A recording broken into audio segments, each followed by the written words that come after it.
All righty. Hello and welcome to the very first Scouting America Scouts BSA membership Troop Builder Series webinar. So we are going to do these quarterly, and we are so excited to bring Scoutmasters, committee members, and youth leaders, parents, those all across the council, all across the country into our Scouts BSA membership series. So we're going to go ahead and let everyone file in the room right now.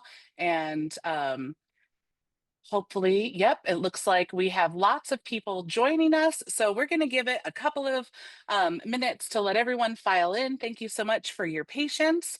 And we will get started briefly. Hopefully you guys have an evening snack. Maybe you're eating dinner.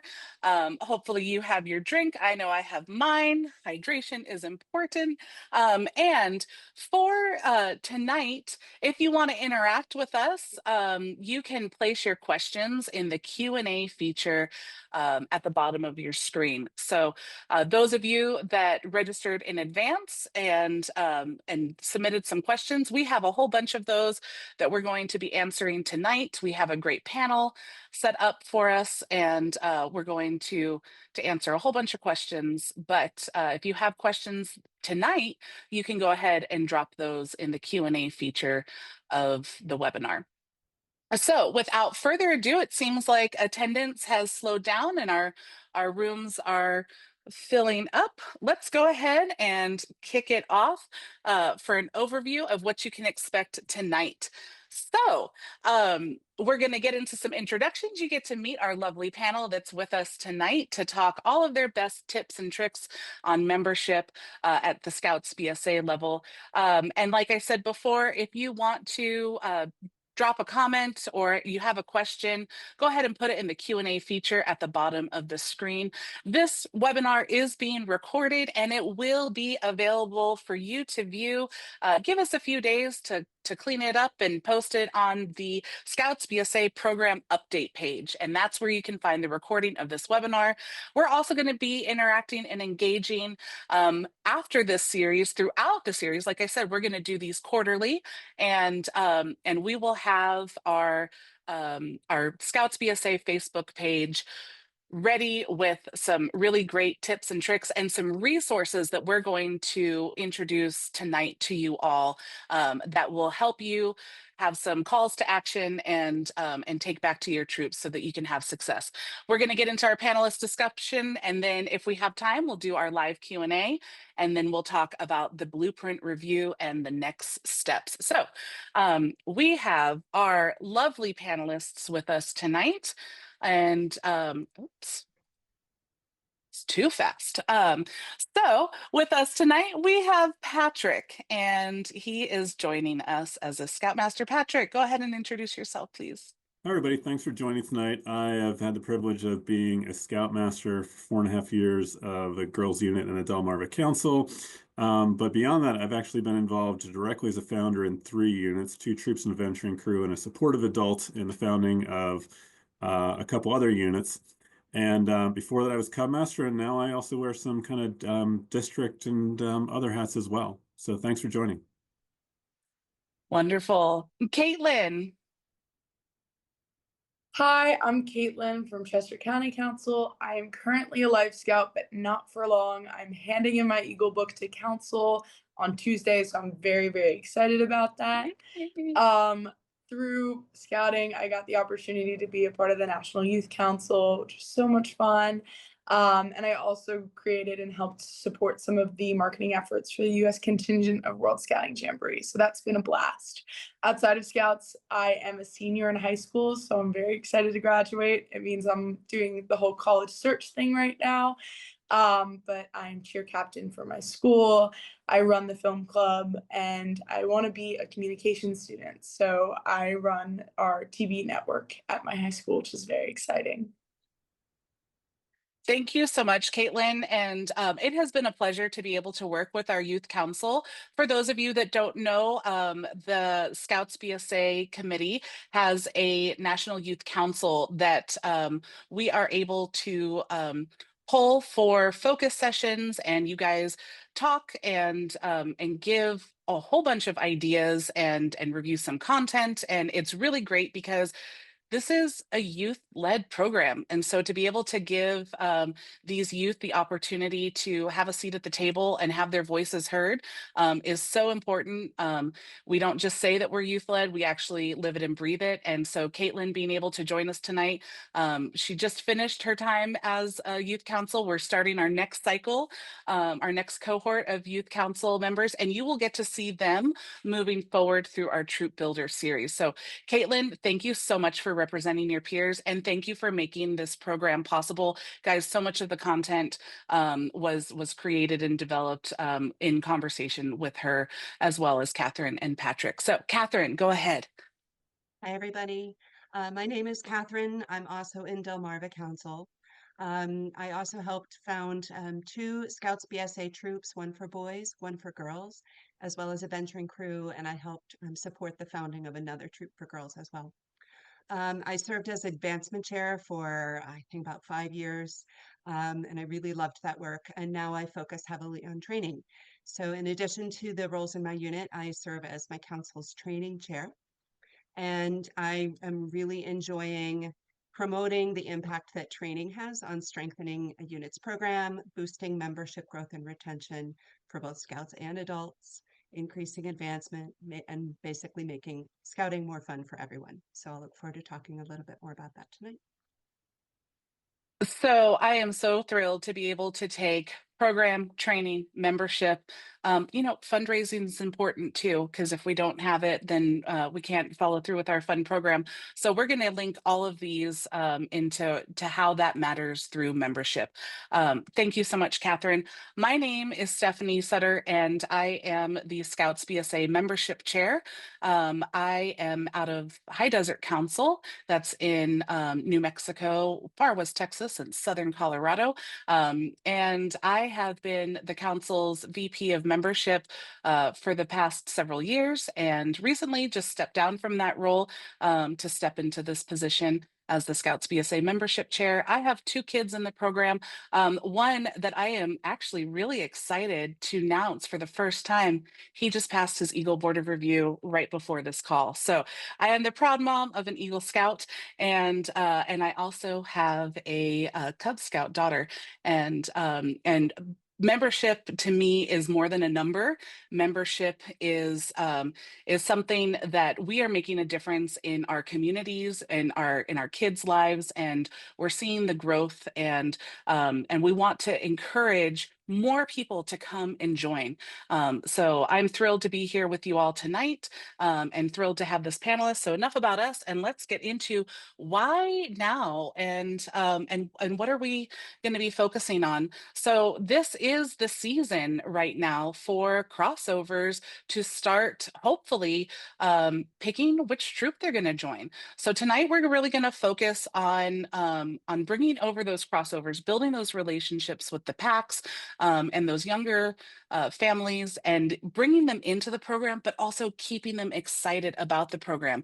And usually we see when you have some new blood, there's a lot of excitement. It also kind of regenerates that feeling of excitement in your own troop amongst the participants and the scouts, the families. So this is going to be a question for all 3 of you guys at this time of year, right before Arrow of Light crossovers. What makes recruiting and retention so critical, and how can units make it both fun and youth-led? And Caitlin, you are our youth representative tonight, and I would love to focus this question on how can we make this Arrow of Light transition fun and youth-led to Scouts BSA?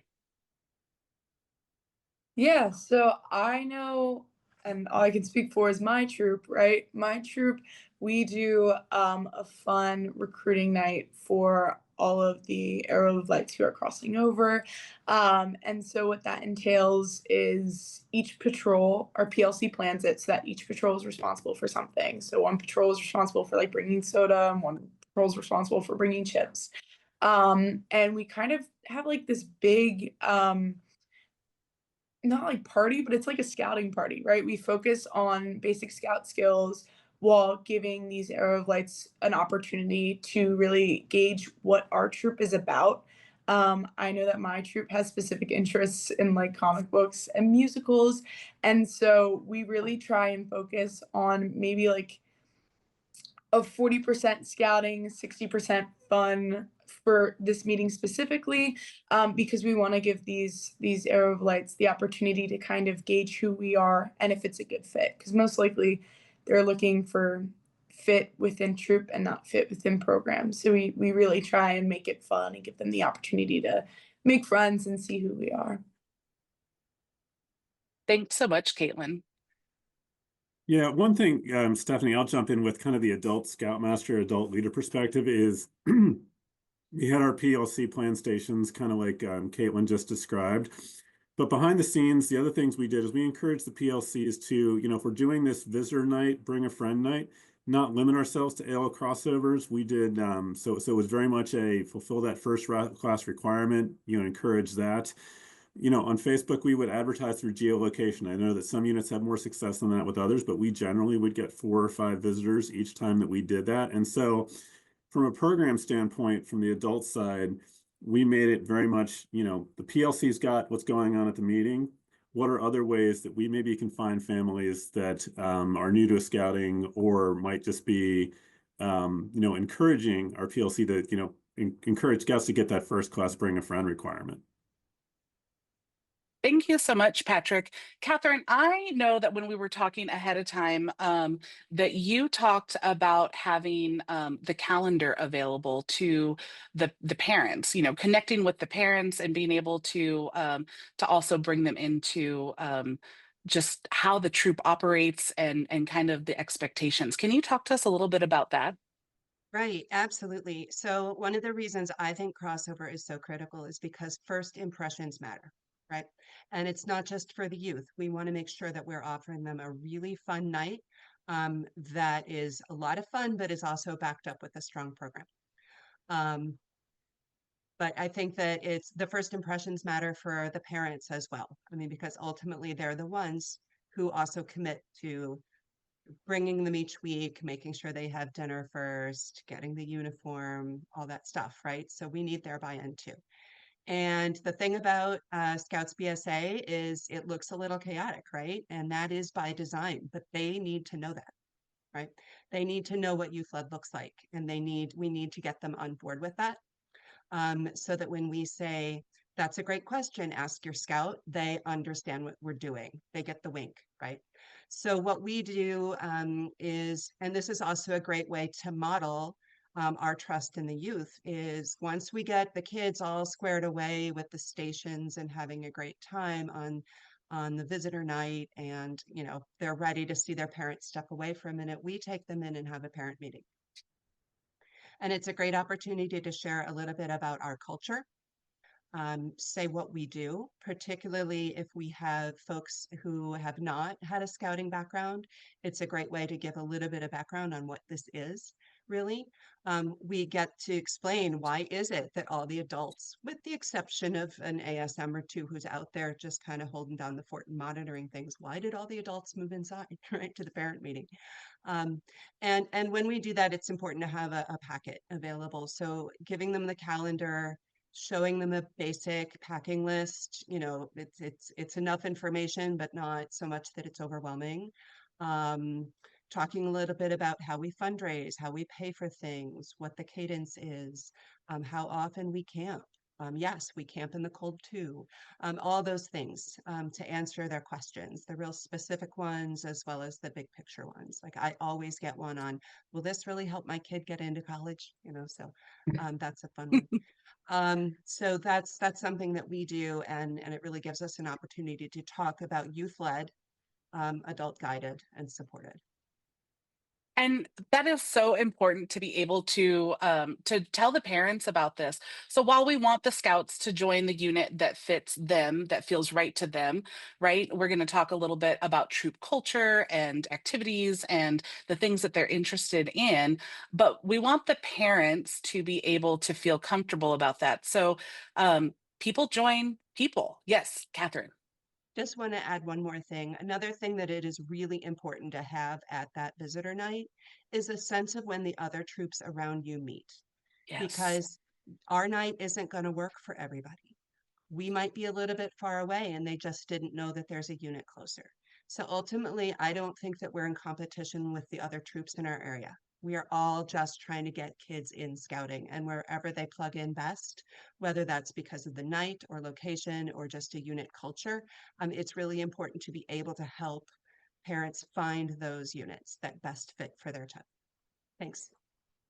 That is so true. And that is something, if you are in a district or a council membership position, and even if you're not, talk to your local troops around you and get a sense for when they're meeting. Go to beascout.org, find their pin, and make sure that it's all up to date. So that way you have a good idea of where you can send them. So if a family says, oh, you know what, this sounds like a lot of fun, but Mondays just don't work for me, you're ready with that information. And so as a district or council leader, having that list available to disseminate to your districts is always so helpful and resourceful.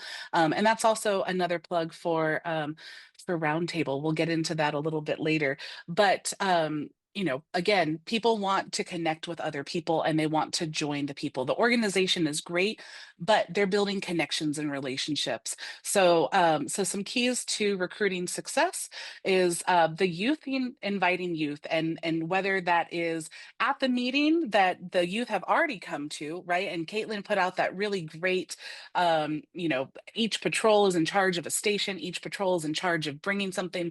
They're actively engaged and involved. This is not the parents bringing snacks. This is not the parents planning an activity. It's really stuff that is relevant to the scouts of that troop. And Caitlin, we're going to talk a little bit about troop culture here in a second, but it wouldn't be right if the kids didn't plan it.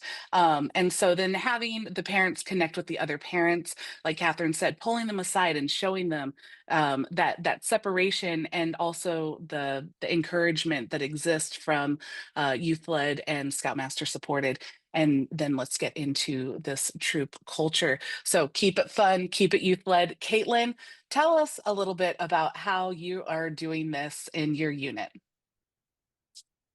Yeah, so the PLC plans everything, which I'm sure is consistent throughout the scouting organization, but the PLC takes specific scout skills. So like we'll do the basic like tenderfoot scout requirements these nights, because then the scouts who are joining have experience in those requirements when they join and when they do those requirements.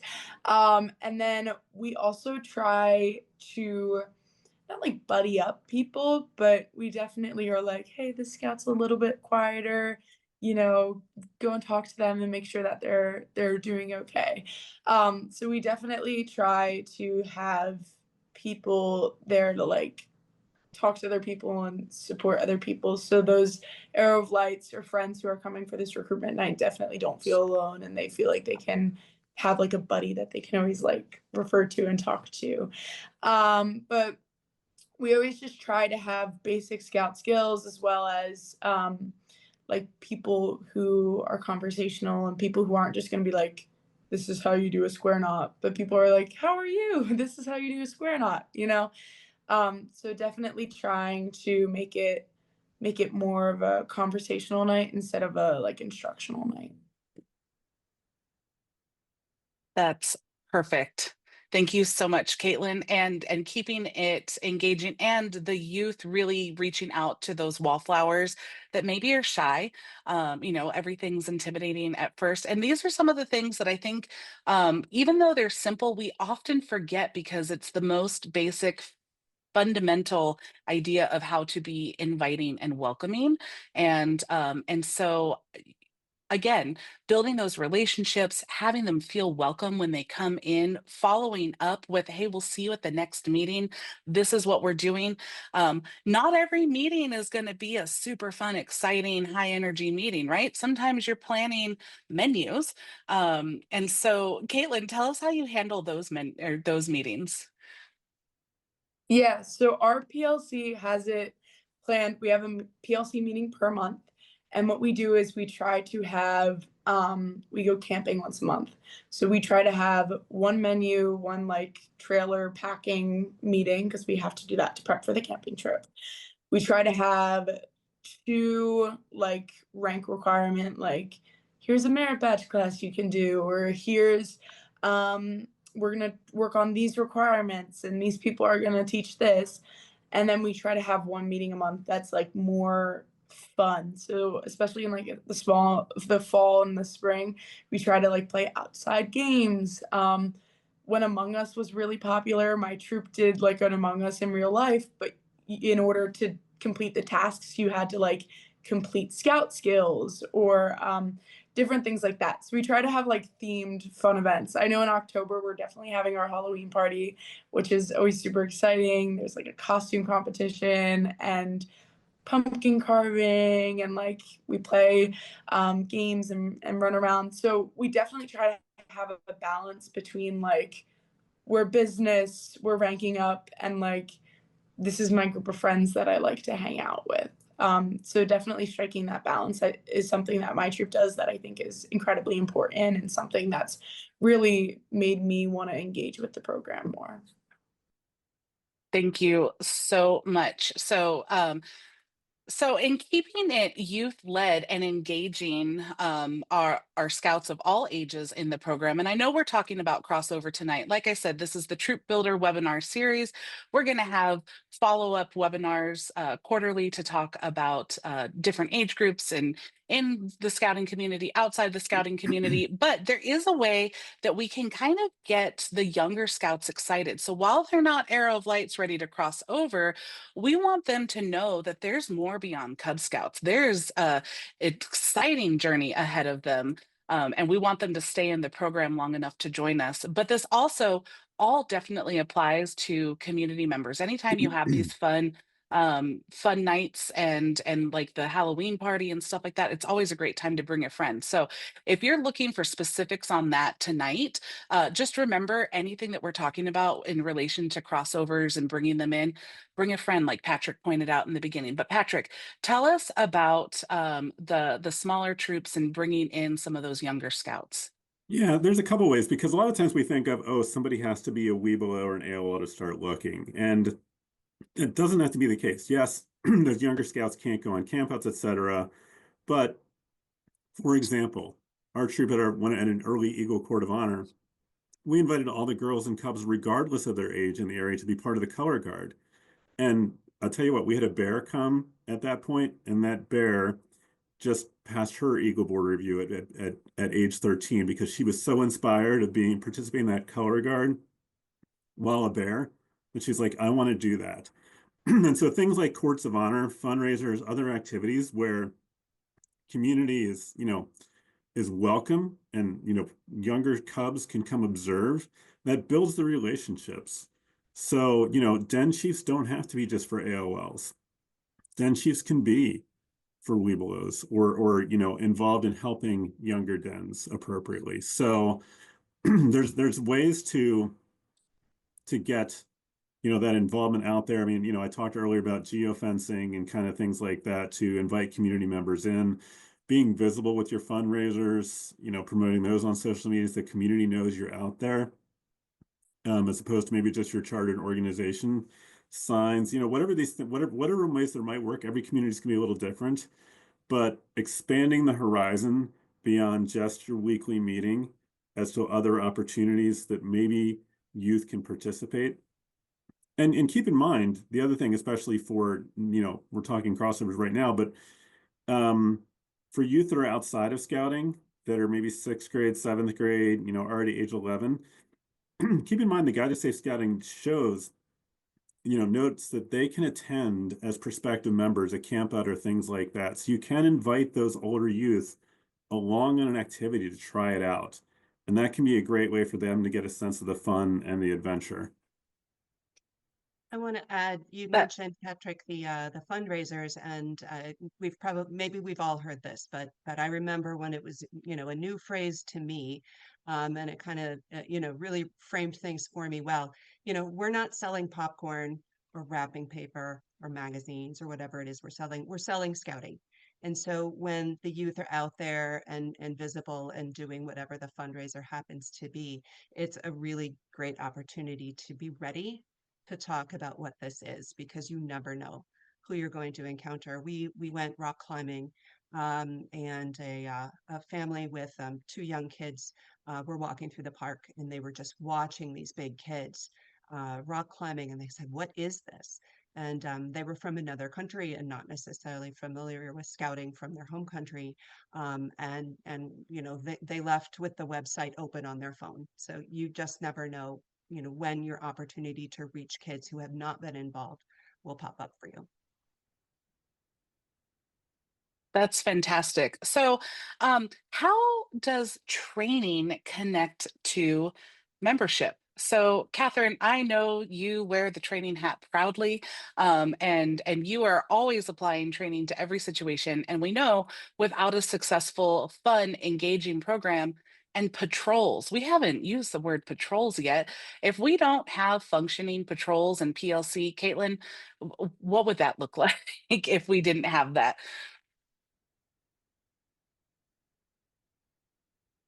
I think it would be crazy. I think it Yeah, would be bonkers. I definitely know that my troop has a bunch of older scouts who are Eagles or they're getting there. And then there's kind of like a gap, and then there's all of the younger scouts. And I know that if there wasn't that like mentorship and that like, hey, I'm in a patrol and I'm 13, I'm trying to work through Eagle, and there's a 17-year-old who is an Eagle, and they're mentoring me, and I'm aspiring to be them. Like, I know that if there wasn't that setup, it would be crazy, and I don't think it would be as successful as it is.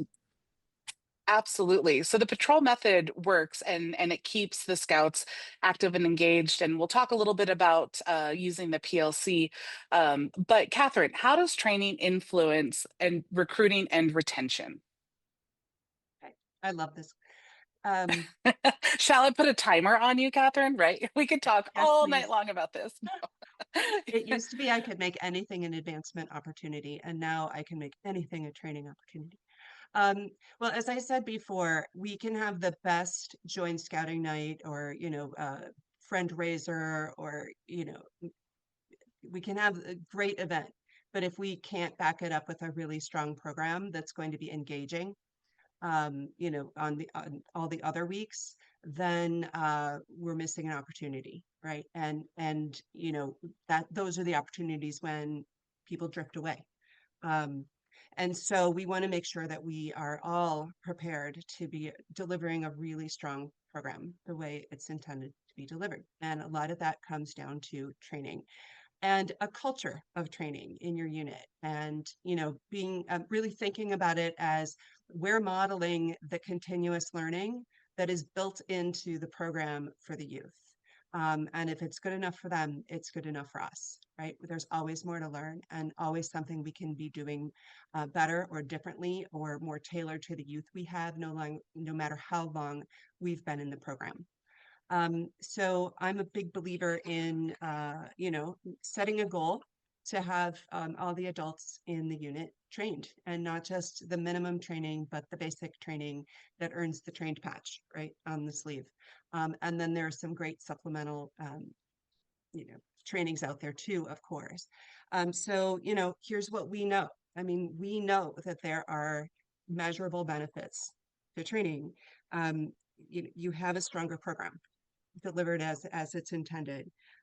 You do have greater membership and retention because those kids are engaged right away. Um, and if they're engaged and having fun, they'll stay. The other thing too is if you've got trained adults, they're more confident in leading, and therefore they're more likely to stay.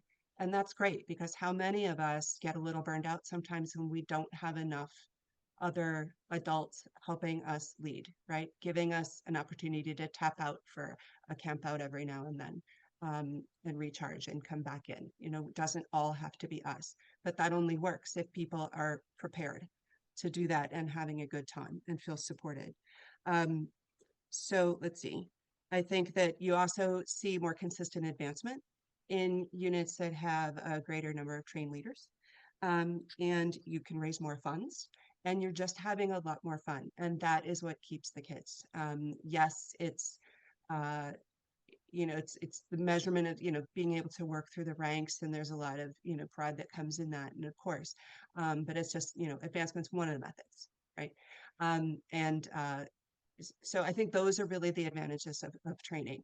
I know we had a question ahead of time, like what happens if you're having trouble getting the adults in your unit kind of on board with this? This can be true if you have somebody who's been scouting forever and we're asking them to, renew some stuff, and, what do you do there? So there are a couple things you can do.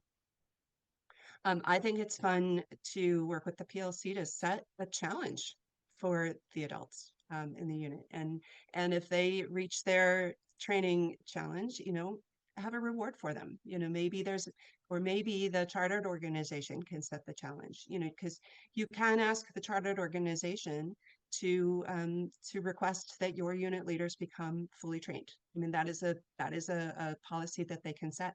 Maybe they can offer a pizza party once you reach that goal. So that there are some fun ways to encourage that. Do it together. If everybody needs to renew hazardous weather training, okay, the kids have the program. Go on over into a corner and for half an hour, knock out your hazardous weather training together. Maybe your new volunteers have a more experienced mentor to kind of walk them through where to find things and how to make use of them. I think training naturally just sort of exposes you to some of the resources that are out there that a lot of us didn't know it existed, like troop planning forms, troop meeting planning forms that you can use with your PLC. There is a whole new, we know that Journey to Excellence has been retired, and Scouts BSA has put out a fantastic, and I can put the link in the chat, fantastic new troop evaluation process that's just great because it involves everybody who's involved, from youth to committee to the program side of the adults. So there are a lot of things out there that really reinforce the value of that training in some really concrete ways. So it doesn't just feel like, oh, more time in the Learn Center, So I hope that's helpful. Oh, It is wait, so kids can helpful. train Oh, go too. ahead. Hold on. Well, that's exactly, Caitlin. I want to ask you about the youth level training, because you have mentioned so many different trainings that have helped your troop be successful at this. I also want you to talk a little bit about the Den Chief position too. Yeah, so one training that my troop pushes religiously is MYLT. And I believe in that training so much. I don't think our PLC could operate without it. I think it is so beneficial and has really developed me into a better leader, doing the training and then coming back on staff. Our Den Chief, who is amazing, she's so lovely to work with. She did that training, and through that training kind of found a passion and a love for mentoring younger scouts, and realized how important that was to her. And so because of that, she has really been engaged and involved with a lot of younger Capacs, and she's engaged in, like, I think like 2 or 3. And so It's incredible. my piece of advice is find one youth who really loves to mentor and maybe like doesn't really vibe with mentoring people their age, so the troop guide position wouldn't be the best fit for them. Find somebody who really is great with mentoring younger scouts, and kind of just like be like, I think you would be a really great Den Chief, because she got that nudge from our scoutmaster a few years ago, and she's now like heavily involved. And through that, she's gotten to be a part of the PLC consistently. I don't know how it is with your guys' troop, but we switch around positions every 6 months with our SPL elections. And so she's had that Den Chief position on our PLC for a few years now. just because she's so great at it. So find one scout who loves to mentor, and choose them and say, hey, be a den chief, because it really does get you a lot of Cub Scouts as far as like recruitment. She's brought countless scouts to recruitment nights. Those of you who have been through NYLT or Wood Badge, many trainings, train them, trust them, let them lead, right? So let the youth get trained, encourage and empower them doing ILSTs, NYLT, and making sure that your leaders are IOLS trained, that they go to Wood Badge. Maybe that's something that your unit can sponsor, a Wood Badge position every year. The ideas that come back from Wood Badge, and then the youth, the ideas and the things that they bring back from NYLT is game changing. So I would absolutely encourage all of you all to ensure that every year NYLT and Wood Badge are attended by as many as possible from your units, because that is absolutely going to change your program, but also encouraging them to share scouting because they're having so much fun. So one of the things that that we need to talk about too is how to communicate about scouting and how to connect people. So one of the things that we will be dropping after this webinar into the Scouts BSA membership page that will be going live here in the coming week is a scout script on how to talk about scouting with your friends. So this is going to segue us into several of the questions that have come up about what about non-cub age?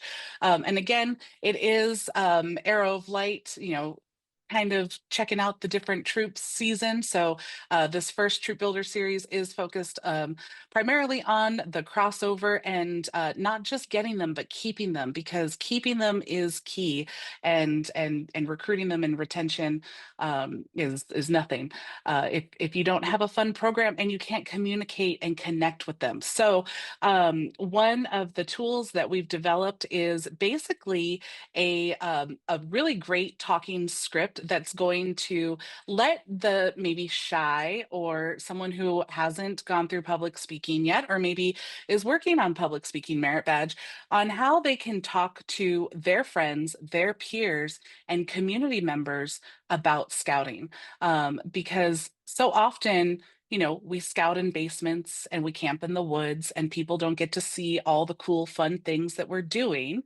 And scouts maybe haven't had the language building skills yet to be able to articulate the fun that they have. And so we've put together a resource document that lets them fill in the blanks. My favorite troop activity was something that I'm really looking forward to. The wow factor that I cannot wait to get to go do is, I first joined, I felt this way. And so it's several different sections of what's happening next. What are some of my favorite skills that I've learned? What are some challenges that I've overcome? And it's just ways that scouts can start to brainstorm ideas so that they can be more forthcoming and sharing with their friends. Caitlin's unit does a really great job of inviting their friends, so much so that they have very similar tastes and likes, because people join people. Their unit has recruited friends that they're hanging out with at school and in sports. And you heard Caitlin, she does a myriad of things. And she has invited friends from those different programs to come join scouting. So Caitlin, and by the way, I vetted this script with the youth, and they said nothing's ever too simple. Give them a tool, give them a resource, and they're going to use it. So Caitlin, will you talk to us about how communicating and connecting with the youth has been successful for you? Yeah, so my troop uses several different platforms. We obviously have the classic Facebook and the Instagram where all of our fun events get posted. And then we have the email chain through our scribe, which was been super fun. But as far as like recruitment goes, in a middle school or a high school setting, I know so many of my friends in my troop who are like I don't know who to talk to. I don't know who would love this program. And whenever somebody says that to me, I always say people join people. My troop, as I said earlier in the beginning, has a really, really big interest. It's really niche, but they all love musicals and they all love comic books, specifically Marvel. So I'm sorry to my DC fans out there. But like talk about that, like when you have your youth or when you're teaching your youth how to reach out. I know specifically in a high school setting it's really, really scary and it's really, really hard. um Tell them to talk about like what they know. Like that's something that's so easy to talk about, and it's something that a lot of people don't do. Just talk about your experience, talk about your friends. And I think the script will really help with that. I know a lot of my friends in my troop are really shy, and so I think this is something that's definitely beneficial, but never forget the saying, people join people.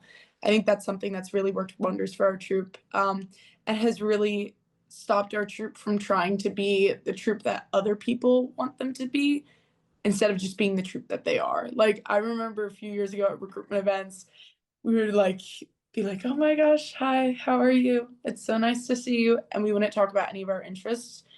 Don't be the troop people want you to be the troop that you are, because ultimately people do join people and you will find your crowd. You will find, scouts that will be incredibly passionate. So that's it for communication on Thank my you end. so Yeah, that's great. Yeah. Patrick, go ahead and jump in. Yeah, sometimes when youth would come to me and, talk about, especially older youth, because we had, youth join as late as 10th grade in our troop, which is awesome to see. But, then that invite a friend requirement becomes something different. And generally when youth came to me and said, all right, I've got, who do you suggest?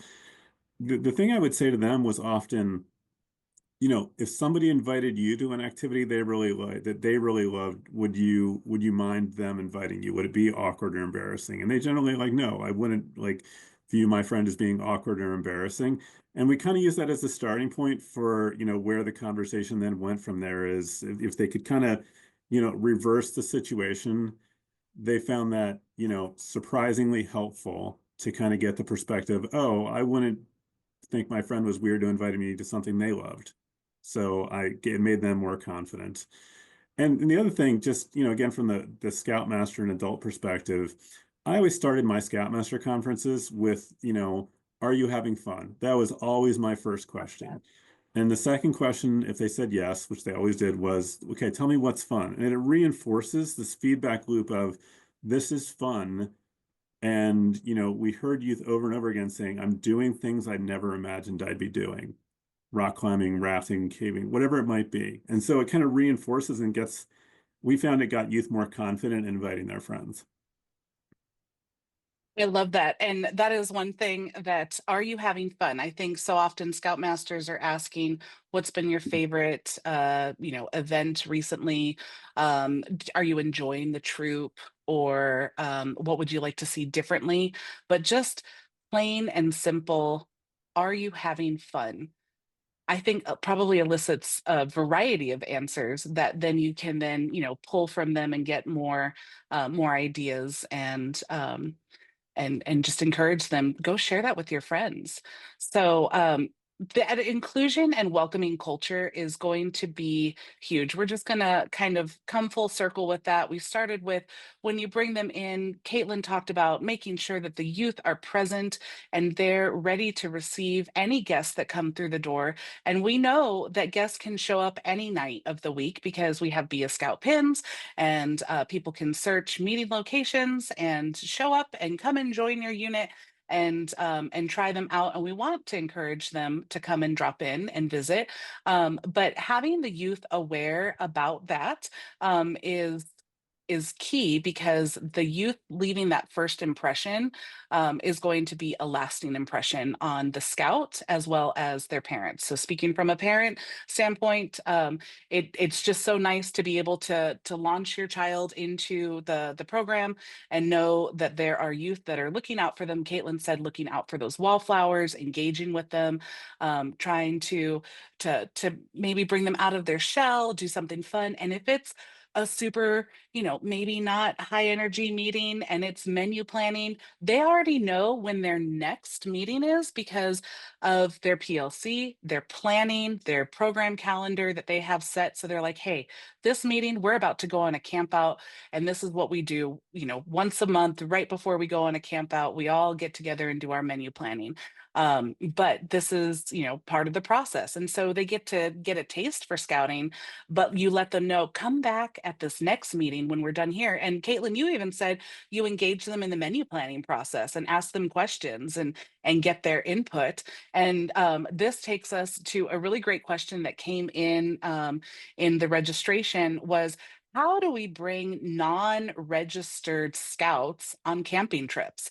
So I say everything is a joint event. You just have to make sure that you're following the guide to safe scouting at all times. So if you have a non-scout that would like to come on a camping trip or an outing, and they are eligible to join the troop, so they are Scouts BSA age, they would need to have their medical forms A, B, and C if it happens to be longer than 72 hours. But they need to have their health and medical forms, and then they can join you on the trip. And again, making sure that their buddy pair is following all SYT guidelines, and we just treat them as if another youth is in they're in the program because they're eligible to join. It is a membership recruiting event. Now, it changes a little bit when we're talking about the Cub Scouts. Only Arrow of Light Scouts can camp with the troop, and they still have to have a blue trained leader with them. So they need to follow their Cub Scout camping guidelines, and they must have a blue trained Cub Scout leader from their unit with them, accompanying them on that camp out.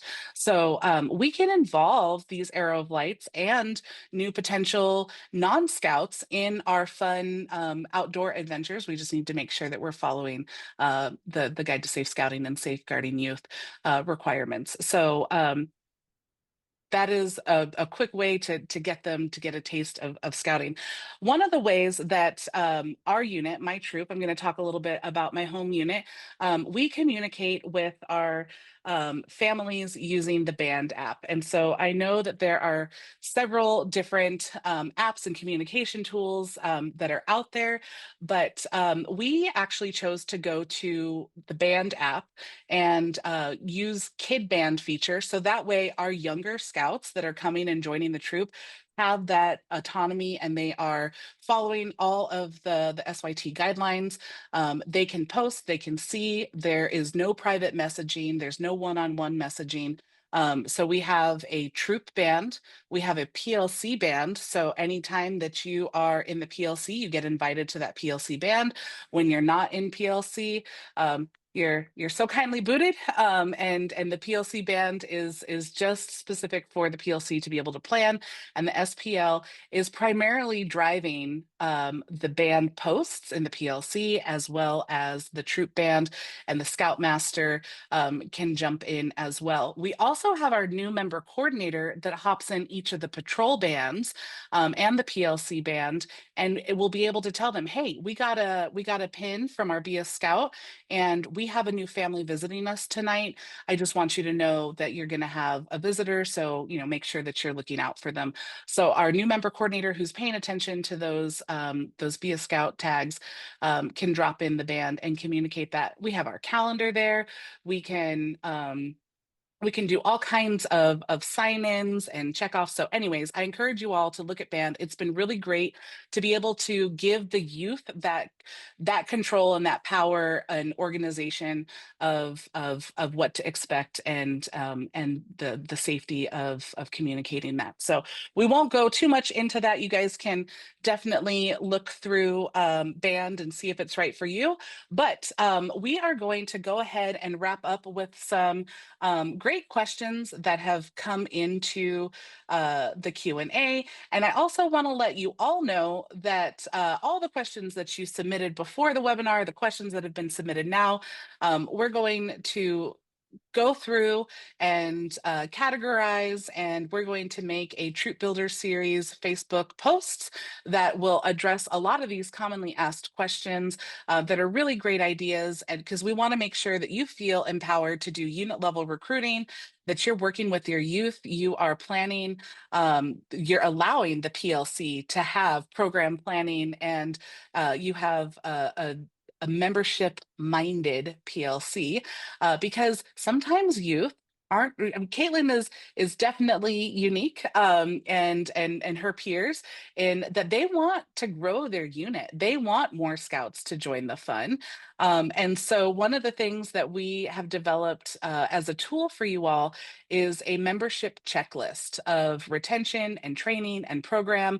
And so while Catherine mentioned that Journey to Excellence is, no longer, it's phased out, and we have other troop planning resources, she's going to link that in the chat to everyone, and we'll get that troop self-assessment program up in there. But in the membership page on Scouts BSA, we are going to also be linking a great worksheet that you can present to your PLC. So they have planning guides that that they can use for their program planning, but this is just something that they can cycle back to, of when was the last time that we, reached out to the community? When was the last time that, we had a fun open house or a join night? What are we doing to think about membership? Have you invited your friend yet? It's not just a first class requirement. It should be an all the time mindset. So let's go ahead and Patrick, Catherine, and Caitlin, I'm going to open up the floor to you all to see if there are any things that you wanted to address that were in the Q&A. There's a lot in here about older youth, and how can we keep them engaged throughout the years, and keep them around with all the competing activities that they might have going on. But I'll let you all take the floor. I think Caitlin had some great insights earlier about how her troop invites kind of older youth and invites friends, and that really is, combining that with the fun, I think is important. I mean, we can go all the way back to Baden Powell. He didn't say this is a test or a skills challenge with a purpose. He said this is a game with a purpose. The idea is that the fun and the adventure are how the program develops the skills.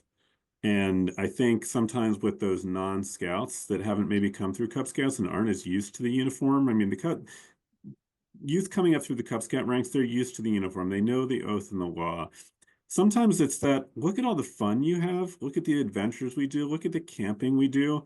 That's going to appeal to those non-scouts in a different way than maybe, there's, there are a variety of aims and methods, and we want to incorporate them all. But aims and methods is a very jargony scouting term. And sometimes, we need to step back and say, what is our intent here? Thank you, Patrick.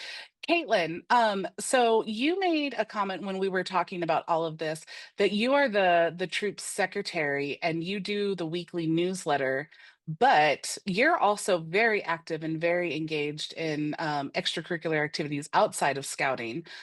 Can you tell us how you've continued, and maybe some other examples of some youth who are able to balance all of the activities and the older youth programmings, but still be an active member of their troop? Yeah, so definitely as you get further into high school, it gets a lot harder to manage your time. You have AP classes that are like attacking your brain, and you have different extracurricular activities. I have cheer 3 days a week, for 2 hours each day. So there's definitely a lot of activities that are fighting for your time. And sometimes scouting, you want to stay with your troop, but a certain year the day doesn't work out. Like I know my troop meets Thursday nights. I have 2 dance classes Thursday night. So I can't, this year the meeting time doesn't work out. And I think that's a-okay. I just think you have to get creative with ways to be involved. So I stay involved with my troop through being involved in PLC meetings, which happen on Tuesdays, which work better for me, as well as I send out the scribe email every single week. So I think there are ways to encourage scouts, if they've been a part of your troop and this year the day just doesn't work out for them, there are options. Scribe is definitely a great asynchronous position. I would also say webmaster is an amazing asynchronous position because you're managing and posting on all of your social media footprints. And just involving scouts who maybe this year it's too difficult. Maybe it's their junior year and they're studying for the SATs and it's a stressful time for them. There are ways to be involved. Another thing that I would definitely encourage is there are like council camping trips. So like MILT is run 2 weekends in my council. There's Spookery, that's a weekend in my council. So there are definitely like non-troop events and even like national events. We talked about the National Youth Council. Encourage your scouts to do that. That meets once a month. I think it's Sunday nights, if I'm remembering correctly, and it's an amazing experience and a way to be involved with scouting if the meeting day one year doesn't work out. There's so many, so many opportunities in scouting aside from a troop level, and so there are definitely ways to engage asynchronously if your troop doesn't work out a specific year. And I like that you haven't had to give up anything that I mean, maybe you have by own personal choice, but you've still managed to balance everything that's going on and become just a well-rounded youth in the community and active in so many areas. Catherine, did you have anything that you wanted to add? I do. I really like how, the slide is essential steps for true success, and no surprise, I'm going to bring it back to training adjacent. I think that a night like this is great to be able to swap ideas, and that doesn't have to just happen quarterly. That can happen in your districts and in your council often. Roundtables are a great place to go for that. Um, IOLS is a great place to go for that, and Baloo. So encouraging folks to go there and really, enjoy swapping success stories and state your challenges and let people help you with ideas and connecting you to resources. Wood Badge is a great resource. If you have not yet taken Wood Badge, please find yourself a Wood Badge course, because not only does it reinvigorate your scouting, it just reinforces everything about the program that is awesome. From understanding how the patrol method works to really building those friendships and showing, just modeling, getting back in touch for ourselves, how to model it for the youth. So I think that's a great way to have troop success.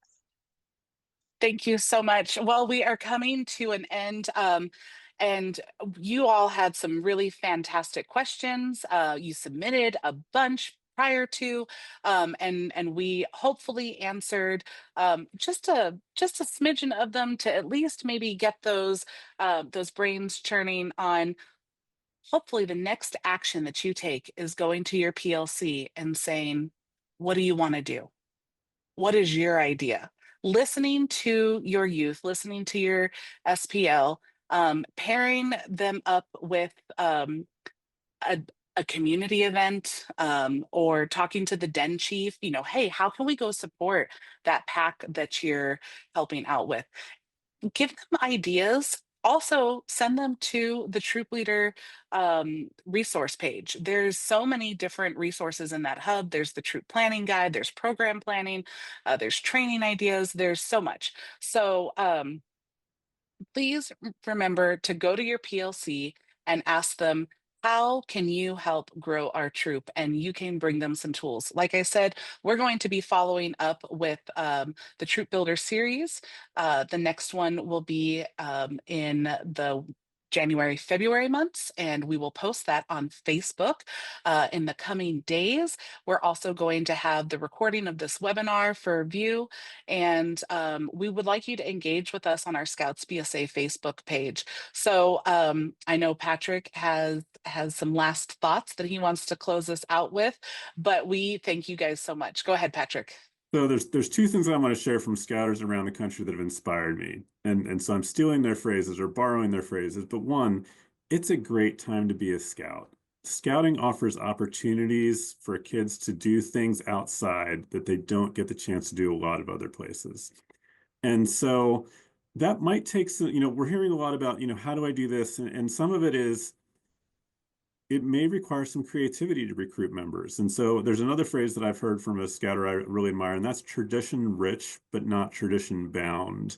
And we don't have to do things the way that we've always done. We can try new things, and you can work with your PLCs to do things. If there's particular activities that maybe you've done before, haven't done before, try them if that's what the youth want to try. But that being flexible is really important because it is a great time to be a scout. And we are an organization rooted in tradition, but that doesn't mean that we have to be stale and do things the way we've always done them.